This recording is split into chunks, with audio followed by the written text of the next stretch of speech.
freaking first cut. Golly.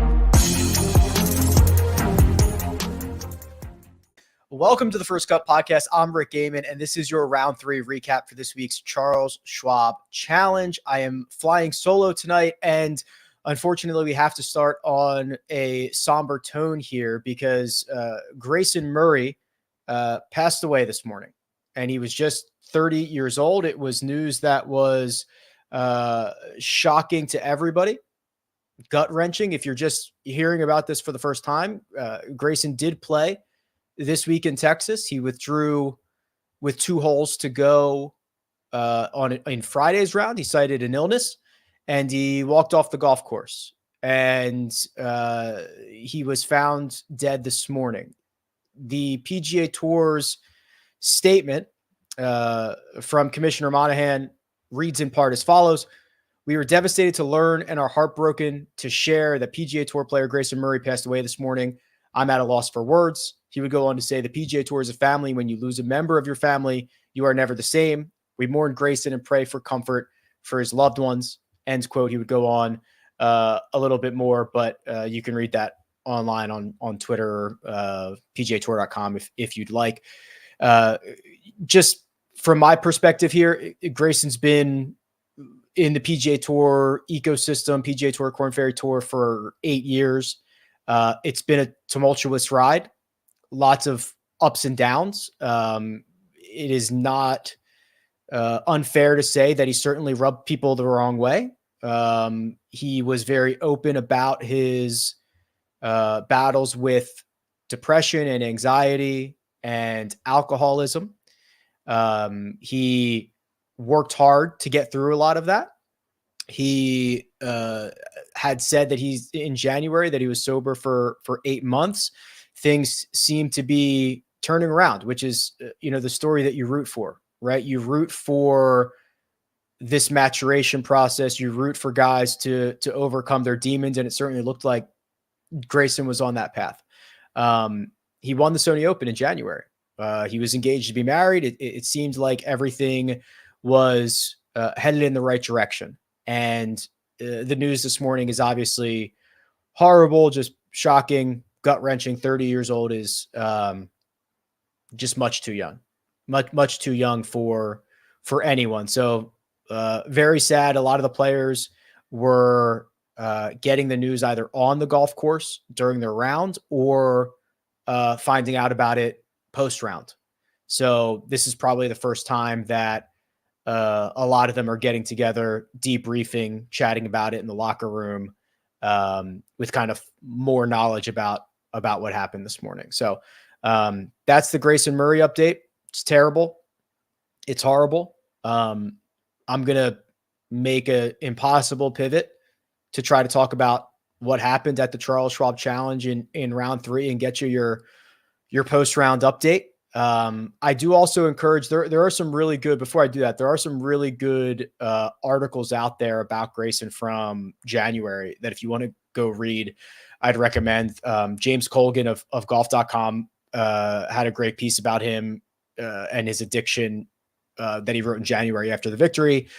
Joel Beal wrote about Grayson and how to forgive someone who has gone through the things that he's gone through. And there's just a lot of really good pieces out there that if you do want to reflect and go back and read those from earlier this year, I'd certainly recommend it. Again, I'm going to try to do the impossible here and talk about golf now. But what we're going to do is we're going to take a quick break, reset, and we'll get to that on the other side. The UEFA Champions League final. This is as big as it gets. This is the final round. The kings of the Champions League. They are Real Madrid. This is the battleground. Dortmund are into the Champions League final. I can't believe it. We can't believe it. Ain't gonna stop me now. This is the final round. All his dreams coming true. Dortmund versus Real Madrid in the UEFA Champions League final. Streaming live on Paramount+. And we're back. The third round of the Charles Schwab Challenge is in the books. The magic number was 66, and we saw a handful of golfers go out and put together 66s in the morning. A couple of the big movers include Keith Mitchell, who went out in 32 and came in 34 with making a bogey on 11, one of only 2 par 5s on the golf course where he was greenside in 2. So it probably feels like Keith Mitchell, at least to him, left a couple of strokes out there. He moves up 19 spots on the leaderboard into a tie for 11th. He is 5 under. Unfortunately for Keith, 5 under is currently 9 shots off the lead. We've got a pretty significant gap at the top of the board, but it's good to see Keith Mitchell playing well. We need to see more good play from Ricky Fowler, who also shared one of those early 66s, though Ricky did it by making birdies on both 17 and 18. That was a rare thing to do on Saturday. He also added one on 14, so he was able to put together a really solid finish to his round as he continues to work, but somewhere between slump, out of the slump, maybe it's a mini slump. I don't know what it is, but the game has seen more down than up, hoping that can turn around for Ricky Fowler. And then one of the names that made the biggest moves after a pair of 70s to open his Charles Schwab championship was Davis Riley, who, again, magic number of the day, posted that 66, just one blemish on the card. That was on the par 4 7th. He moves up 25 spots into a tie for 18th. This kid is brewing. We're seeing that in the advanced metrics. We are starting to see it more in the results. If you look at how he's getting it done this week in Texas, he's just such a solid tee to green player. It's hard to imagine he's ever going to lose there. And to go out and shoot one of the best rounds of the day, kind of in these conditions is very impressive. So he's in a tie for 18th. So all of those guys shot a 66 plus a handful of others. They chase Davis Riley, also in the clubhouse with a 66. We'll talk about him in just a second, but let's get you a notables update here. And it was a 2 pencil day for Colin Morikawa. This was 2 over through 5. This was 3 over through 9. Out in 38, very un-Colin Morikawa-like before he went bonkers on the second 9. Birdies on 11, 12, 14, 15, 17, and 18. That is 3 separate pairs of birdies to shoot a 29 coming in. I have no idea what this guy is up to, right? I mean, I find him incredibly difficult to predict. I find him incredibly difficult to know when the good stuff's coming and when the bad stuff is coming. And it wasn't even a statistically outrageous round. He was top 20 off the tee, gained less than a stroke there. He gained a stroke on approach, 24th. He lost around the green and he was 22nd in putting. Just kind of did it in a very volatile way because it was only a 67 despite making 7 birdies on the card. So great for fantasy scoring, not super great for your scorecard. Tony Finau had a much more relaxing day. A 2 under 68, a pair of birdies on 4 and 5. He gives one back on 9. He makes 1 birdie on 11, and the rest are pars. Finau is in the mix again. If we look at what he did with the putter, that is really going to determine his success. Remember in round 1, he gained 2.3 strokes with the putter. In round 2, he lost 1.8, so nearly gave back all of those gains from Thursday, and then he picked up another stroke to the positive on Saturday. So that is really the story here. If Tony Finau can get some level of consistency with the flat stick, you're going to start to see him more and more on the top of leaderboards.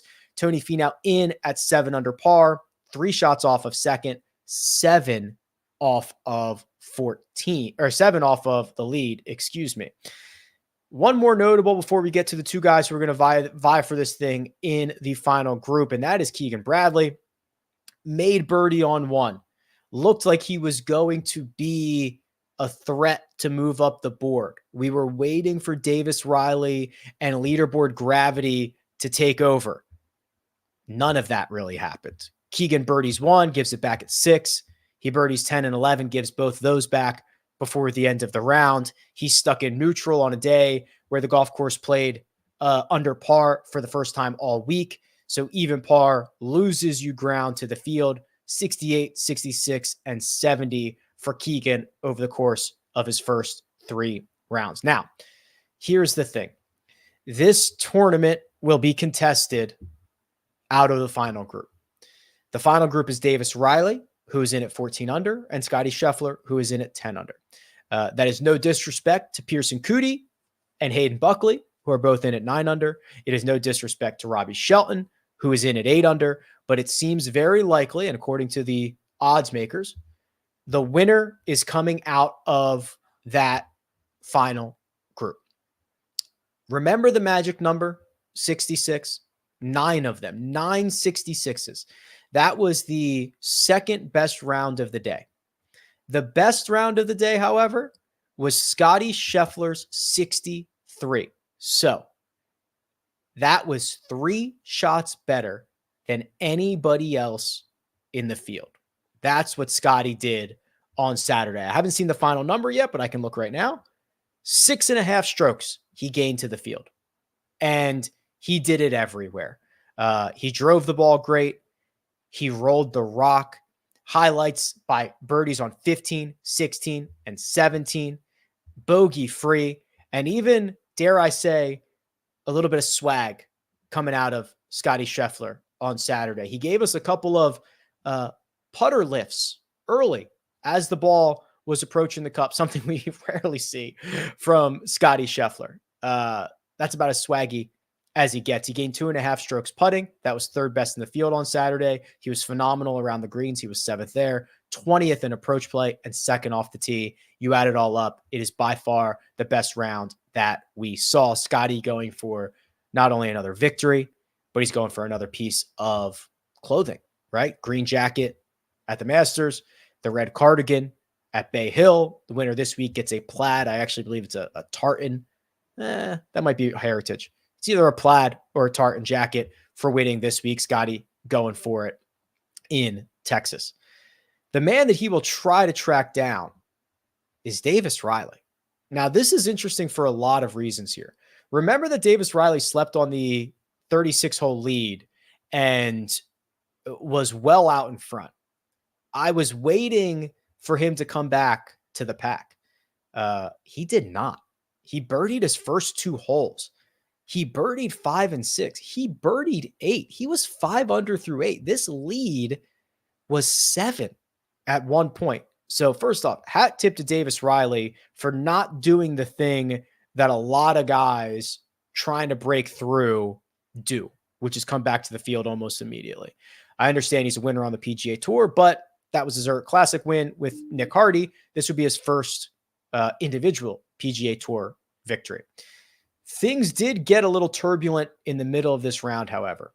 He made bogeys on both 9 and 10, and then really for the rest of the round, he could not find the fairway. Every time he pulled driver, it was a pretty significant miss. Misses left on 9, left on 10, left on 11, left on 12, 13's a par 3, misses left on 14, misses right on 15, 16's a par 3. He does find the fairway on 17, and he misses left on 18. So what is that? One driver, one fairway hit after the 8th hole. That would be troublesome. Now, he was able to avoid much of the disaster. Just 2 bogeys during that stretch, a couple of really solid par saves, and of course the birdie on 16 to extend the lead and eventually get it in at 14 under. So I was impressed with the start, and I was impressed with the way that he was able to turn this round from turning into a couple of big numbers late, especially because as things are starting to go sideways, as he's constantly playing out of the rough, Scottie Scheffler has roars coming from all over the golf course. He's many under par. And I was on CBS Sports HQ with Doug Bell. Doug Bell was walking with Davis Riley, said he was looking at leaderboards. Davis Riley knew exactly where he was throughout the day. So for him to be able to kind of put all that together, I was quite impressed. Davis Riley did go to the driving range after his round because he's got to get that driver fixed. We know Colonial and the way that it shapes up. Distance is not necessarily a prerequisite for success, but you've got to keep it inside the tree lines. If you start getting it into the trees, big numbers can happen in a hurry if you have to start punching out. If you look at the odds board, this is a two-man race. Davis Riley is even money to win the Charles Schwab Challenge, even money with a 4-shot lead. Scottie Scheffler is 4 back and is plus 110. So the implied odds of those two are that it's basically a 50-50 coin flip. One of them is going to win this golf tournament. The next shortest odds are 33-1, Pearson Coody and Hayden Buckley. So not a lot of respect there. And then everybody else is basically in triple digits. The way that I see this, I could see this going a couple of ways. They're playing out of the final group. They know each other very well. They came up in the junior and amateur ranks together. So they know each other's game quite well. Davis Riley should be convincing himself tonight that he is freewheeling it on Sunday because nobody expects him to win this golf tournament. He can go out and just play free and easy, have a fun day, and see what happens. I don't know if he'll be able to convince himself of that. He might be saying, oh my gosh, the guy who's coming to get me is not Pearson Coody, Hayden Buckley, and Robbie Shelton. It's Scottie Scheffler, and he's about to track me down, which is kind of what I think is going to happen. Outside of Thursday's opening round, where you could argue Scottie's mind was somewhere else with the Louisville Metro PD's press conference, outside of the really ugly triple that he made on 13, Scottie's been flawless, and Scottie's been unbelievable. I assume the floor tomorrow, the worst round he's going to shoot tomorrow is like 67 or 66. And Davis, whose game I like, raw talent, not like his results or anything like that. If he drives it like he did on Saturday, he will be in big trouble because he got some good breaks. He didn't have to really like punch out anywhere. He has got to get that driver figured out. And I think we might learn the outcome of this tournament very early, right? If we get an early 2-shot swing, it's over. Scottie's going to nip him.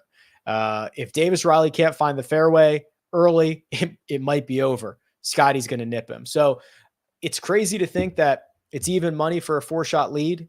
Scottie's been a 2 strokes gained or a 3 strokes gained player at times this year.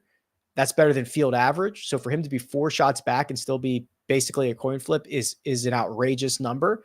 However, I don't necessarily think it's all that bad. I kind of feel like Scottie is inevitable at this point. I will be betting neither of these guys on Saturday night. If you haven't gotten in on either of them now, just enjoy the show or bet, what's Scottie Scheffler in a matchup going to be against Davis Riley, right?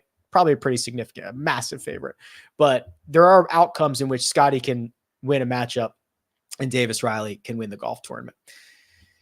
We're going to put a pin in it there. It was always going to be a solo show for me tonight. We had some scheduling conflicts, and then, the Grayson Murray news broke. It was really crappy and will continue to be really crappy for a while.